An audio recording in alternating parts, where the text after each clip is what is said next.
역대하 33장 10절에서 13절 말씀을 제가 대표해서 봉독해 드리겠습니다.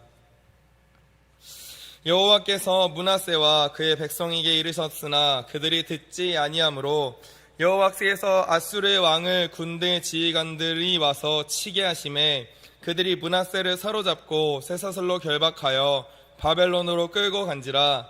그가 환난을 당하며 그의 하나님 여호와께 간구하고 그의 조상들의 하나님 앞에 크게 겸손하여 기도하였으므로 하나님이 그의 기도를 받으시며 그의 간구를 들으시사 그가 예루살렘에 돌아와서 다시 왕위에 앉게 하심에 므낫세가 그제서야 여호와께서 하나님이신 줄을 알았더라. 아멘. 할렐루야. 아멘. 지금 방송 기기에 약간의 문제가 생겨서 지금 마이크가 나오지 않습니다. 혹시나 안 들리시는 분들은 살짝만 앞으로 와주시면 감사하겠습니다. 다 들리실까요? 네. 그러면 말씀을 전하도록 하겠습니다. 그제서야 하나님이신 줄을 알았더라 라는 제목으로 하나님의 말씀을 전하도록 하겠습니다. 오늘도 말씀이 주시는 은혜와 기도의 제목을 발견하게 되는 귀한 시간이 될 수 있기를 간절히 소망합니다. 아멘. 남유다 전체를 통틀어서 가장 잔인하고 가장 포악하며 하나님의 말씀을 가장 잘 듣지 않았던 왕이 있었습니다. 그 왕의 이름은 바로 므낫세 왕이었습니다. 므낫세 왕이 어떤 왕이신지 우리 성도님들 잘 알고 계실 것입니다. 먼저 그의 아버지는 우리가 너무나 잘 알고 있는 히스기야 왕이었습니다. 히스기야 왕은 하나님 앞에 보시기에 정직한 왕이었고 하나님의 역사심을 가장 잘 경험했던, 가장 많이 경험했던 그런 왕 중 하나였습니다. 북이스라엘을 공격해 멸망시킨 아수르가 남유다에 쳐들어왔을 때 하나님께서 물리치신 역사를 그는 경험했습니다.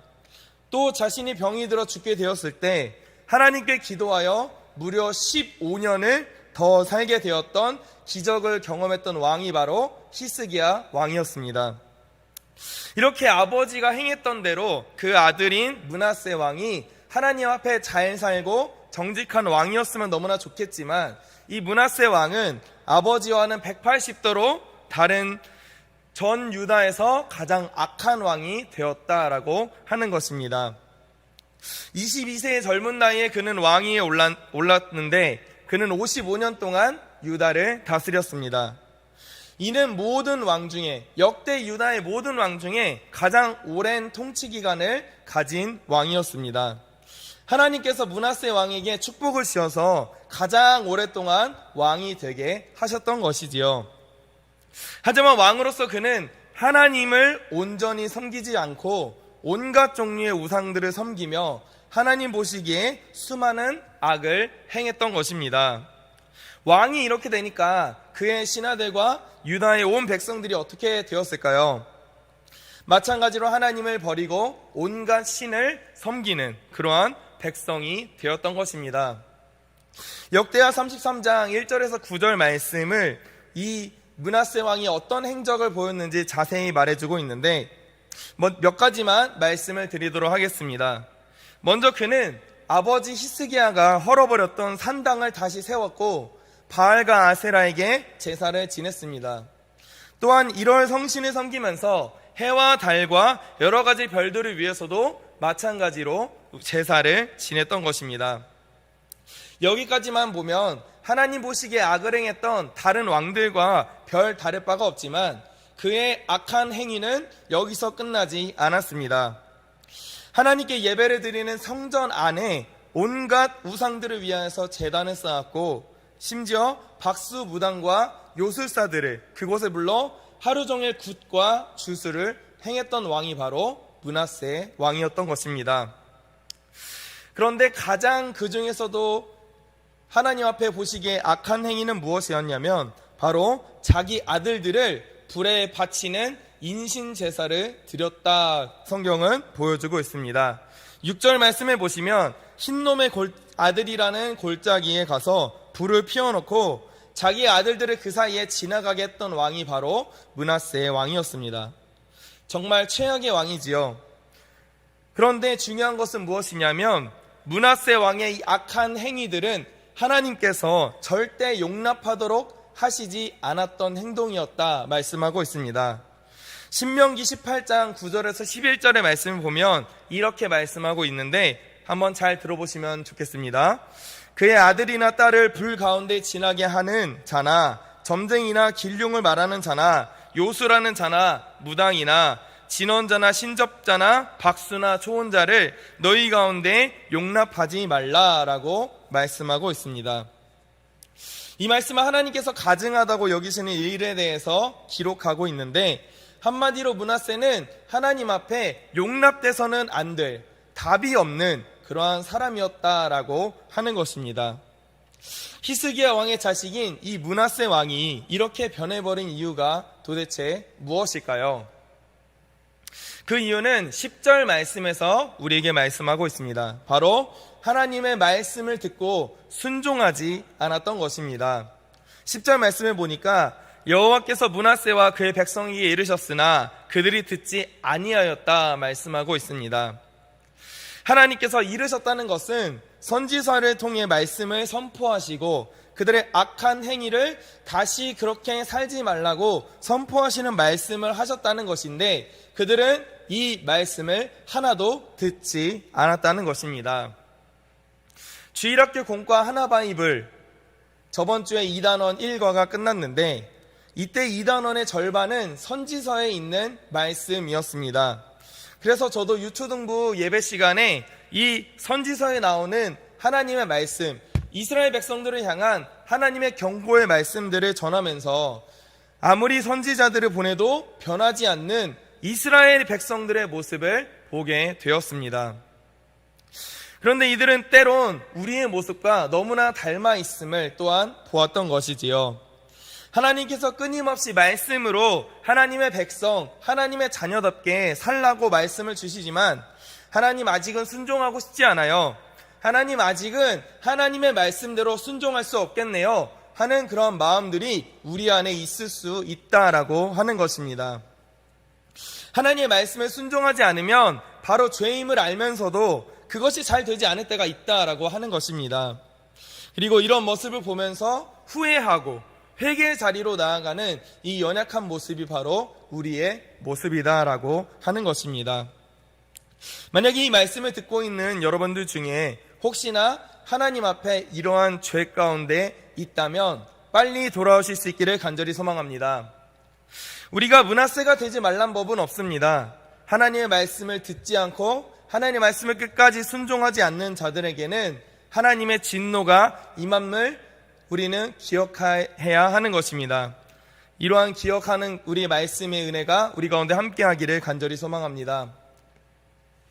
이렇게 하나님의 말씀을 듣지 않고 므낫세가 유다 백성들을 하나님 앞에서 악한 행위를 했을 때 하나님께서 어떻게 하시는지 말씀을 보면, 오늘 읽은 11절 말씀을 보니까 하나님께서 아수르를 사용하셔서 므낫세 왕을 쇠사슬에 결박하여 바벨론으로 끌고 가셨다 말씀하고 있습니다. 여기까지만 보면 열왕기하 21장의 므낫세 왕의 행적과 하나님께서 하신 일들이 같음을 볼 수 있습니다. 그런데 열왕기하 말씀에는 기록되어 있지 않는 므낫세 왕의 뒷이야기가 오늘 본문의 말씀에서는 기록되어 있음을 우리는 또한 주목해 보아야 합니다. 열왕기하에 없는 뒷이야기가 왜 역대하 이 말씀에서 기록되어 있는 것일까요? 이는 아주 중요한 의미를 우리에게 말씀하고 있기 때문입니다.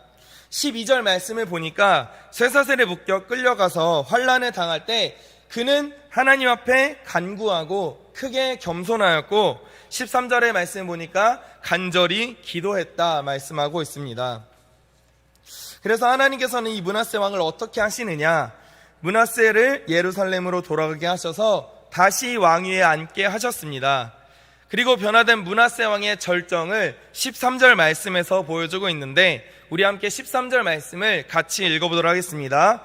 같이 있습니다. 시작. 하나님이 그의 기도를 받으시며 그의 간구를 들으시사 그가 예루살렘에 돌아와서 다시 왕위에 앉게 하심에 므낫세가 그제서야 여호와께서 하나님이신 줄을 알았더라. 아멘.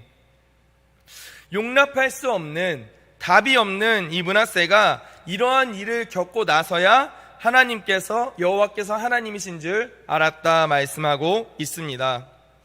우리가 언제 죄로부터 멀어지며 하나님의 뜻대로, 하나님의 말씀에 순종하여 살아갈 수 있을까요? 바로 하나님께서 참으로 나의 하나님이심을 알게 되었을 때, 고백하게 되었을 때 이것이 가능하다는 것입니다. 바벨론으로 끌려가는 가운데 므낫세 왕은 하나님을 원망하고 저주해도 전혀 이상할 것이 없는 그러한 사람이었습니다. 그러나 끌려가는 가운데 므낫세 왕은 그동안 한 번도 그 생각조차 하지 못했던 하나님을 그제서야 찾았던 것입니다. 너무나 힘들고 고단한 길, 바벨론에 끌려가 언제 죽을지 모르는 그 가운데 그는 그제서야 하나님을 찾았던 것입니다.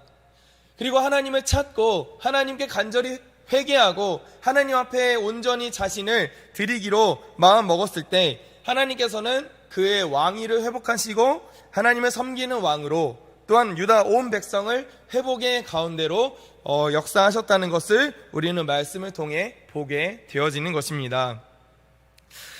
우리도 마찬가지입니다. 므낫세 같은 절대로 용납할 수 없는 죄인이었던 우리를 하나님께서 사랑하셨습니다. 그래서 그 사랑을 견디지 못해서 하나님께서는 하나님이신 예수님을 이 땅에 사람의 몸으로 보내셨던 것입니다. 그리고 예수님께서는 우리를 위해 친히 십자가에 달려 죽으셨습니다. 하나님의 놀라운 사랑이 우리를 회복한 것입니다. 그리고 이 말씀을 통해서 또 무엇을 알 수 있습니까? 하나님께서는 돌아오는 자를 회복시키시고 이스라엘 백성들에게 약속하신 다윗의 집을 견고하게 하겠다는 이 약속을 끊지 않으셨던 것처럼 우리를 향한 놀라운 사랑을 절대로 끊지 않는다 약속하고 있음을 바라보게 되는 것입니다. 예수를 믿기만 하면 구원을 받는다는 이 놀라운 약속을 절대 끊지 않으시는 분이 바로 하나님이시다라고 하는 것을 우리는 바라보게 되는 것입니다. 그렇다고 우리가 므낫세 왕처럼 하나님 앞에 용납할 수 없는 죄를 지으라는 것이 아닙니다. 하나님의 은혜와 사랑이 우리에게 주어졌음을 알게 된다면, 이것을 믿게 된다면 죄와 가까워질 수 없는 것입니다. 그러나 죄를 지었어도 하나님 앞에 빨리 돌아오고 다시는 그 죄를 짓지 않는다면, 하나님의 말씀을 듣고 순종한다면 회복의 역사가 이루어진다는 것을 반드시 기억하시기를 간절히 소망합니다. 지금 각자의 자리에서 너무나 힘들고 어려움, 괴로운 마음이 들 때가 있으십니까? 또한 하나님의 말씀에 순종하고자 하는 결단이 내 안에 생기지 않을 때가 있으십니까? 돌아오기를 원하시는 하나님, 므낫세를 돌아오게 하셔서 회복하게 하시는 하나님을 경험하시기를 간절히 소망합니다. 그제서야 하나님이신 줄을 알았더라.